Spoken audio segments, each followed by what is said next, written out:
Hey YouTubers, today I'd like to share with you a DT project of mine. This is for scrapbookboutique.com.au. They're an Australian web-based company, a big online store. So any Aussies out there who haven't checked it out, go on over and take a look at the huge range that they've got over there. I decided to use the Lost and Found, my Mind's Eye Lost and Found collection in this project, and I've used Webster's the Fairy Tale trim from their Christmas collection as well. So I've made, this is actually a box for the mini album that I've made, but the mini album kind of grew and it doesn't fit into the box anymore, so I'll have to try and make maybe a smaller mini album or one that's not so chunky. But in any case, this is still a gorgeous box that you can use for storing special items in. Now at the front you'll see I've done a corset trim along here and I've just put ribbon. I've used the Prima line butterflies there, okay, and a bit of trim here with some blingy brads, crystal brads, and there's the trim there. And this trim, I've put it all the way around, excuse me, the actual box. So I'll undo the corset, the ribbon. Excuse me for a minute, I'll do it off camera.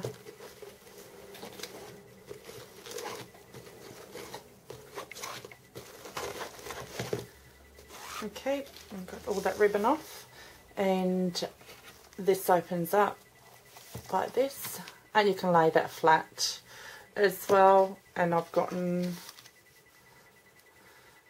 a tag there, and that dress form is from the blush collection as well, and this is a pink paisley butterfly garden, if I can get the words out.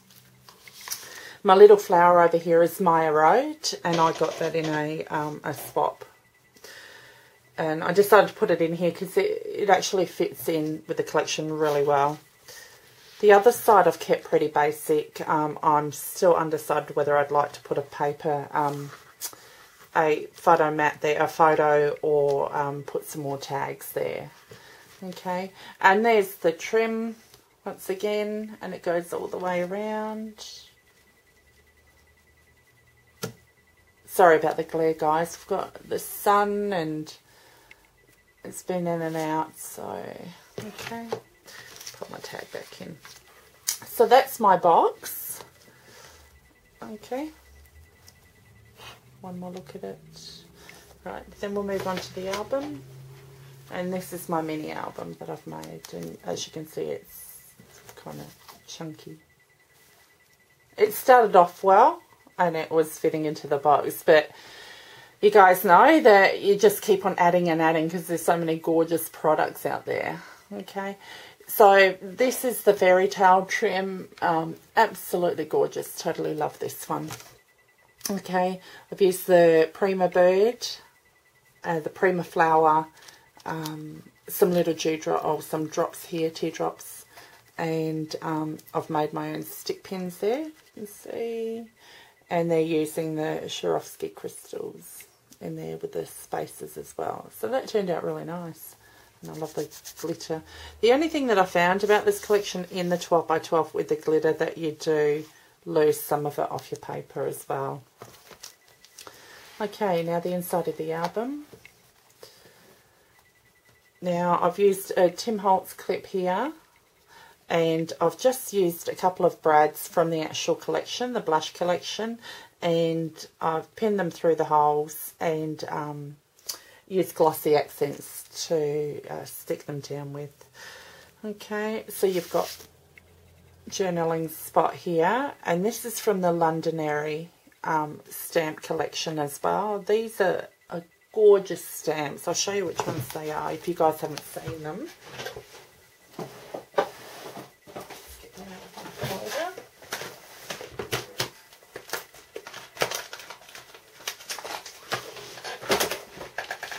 Okay, and these are the ones here. So it's this one that I use, but absolutely gorgeous.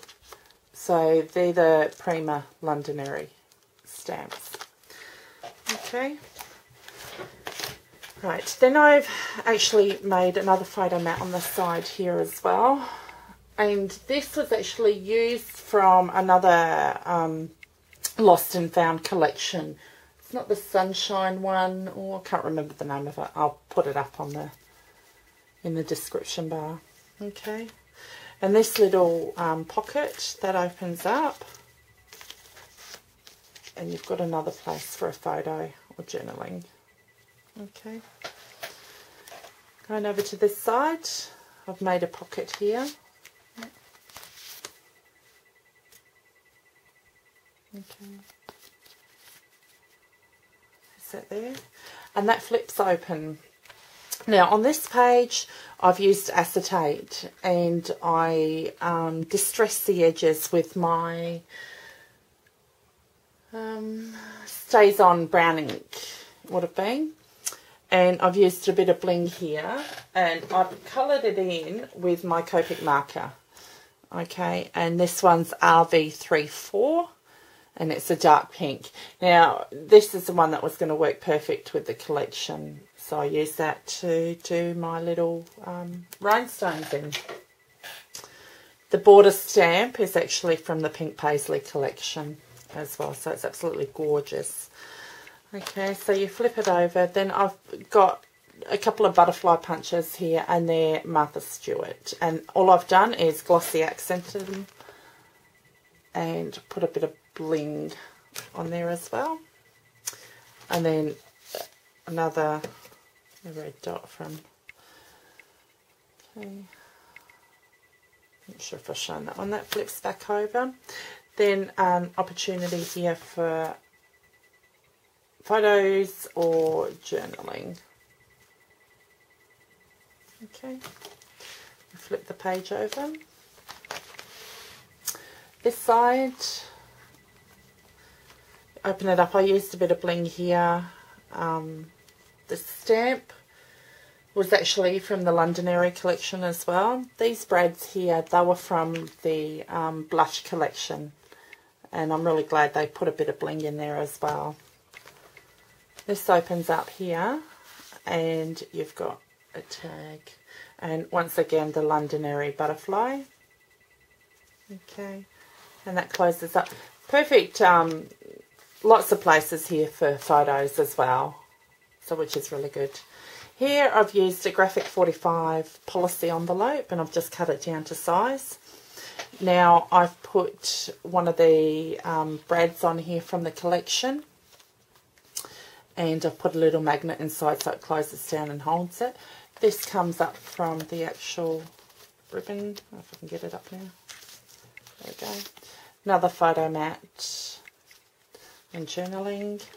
Then on the inside there's room for another photo mat as well and journaling. Okay, that closes over. Then what I've done is I've put a couple of journaling mats here, blank on the back. Okay. This here I've made so that I can put extra mats underneath it to hold it, and another photo op here as well. Okay. This page here flips up. I can get it up there.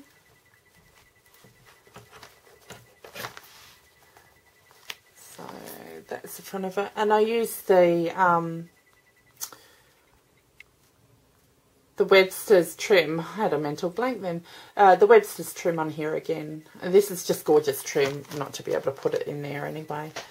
Okay, so that just basically flips up. This flips to the side, and then you've got a photo mat. Once again, lots of room for photos. Okay, close it over. And this is why it's made it so bulky, because I've made so many places in here that flip open and lots of interaction there. Another pocket. This section here is actually a paper bag that I've used, and then I've used my cardstock on the inside to make the extra pocket. So once again, a Prima flower. I used distress ink from Tim Holtz, the walnut stain. Okay, so I've made a little pocket here with my Eco Success Ledger Punch. I've used the Teresa Collins stamp there. It's a journaling stamp, and I just stamped it on some of the Lost and Found Blush Collection paper. I'm thinking of the Prima Bling. Okay, there's the pocket there. And then that opens up. Then I've just done a little band here, so I can put a little tag there. So that can actually be a journaling spot. Sorry, guys. Once again, I used the brad from the collection, and that's the back of it. And I've just used some mulberry paper flowers here as well, which went really well. Okay, so that folds over. Then brings us to the next side. And this actually comes out. Okay. So extra photo mats. And then I've just left this rather simple so that you've got extra room there. Add some ribbon here. Also another little spot here which you can actually put another little journaling mat in there. Okay. Sit in there and that keeps on wanting to come up. There you go. That opens up with a little pocket. Okay. Little journaling spot or a photo mat. Opportunity here as well. Okay, that flips over. There is more room in here for another pocket. And this is also a paper bag that I've used, just in a small size. Another photo up here, and tomorrow photo up here. I haven't decided, this is the back of the album, I haven't decided what I'm going to put in there. Excuse me. Since I'm not going to be putting this one in the actual box, this album in the actual box, I can add more pages to this, which is great. I've used the Tim Holtz binder rings, and these are great. I really like these. The only thing that I'm really not too keen on is using the brads to keep it held down with. So I actually, on one of my album covers, I'll just grab them for you. I've actually used the hitch fasteners, and that's them here. Okay, so what you'll do is you'll do your normal binding here, and you'll have two holes prodding out here, and your hitch fasteners will attach to the binding rings. I will do an album with the hitch fasteners on there, and then I can show you how it's done, because you can still hang off little charms and everything, dangle them down from the hitch fasteners. But I find that that's more secure. So that's my album, and I hope you have enjoyed it, and stay tuned for more projects as well. So have a great day, and thanks for watching. Bye.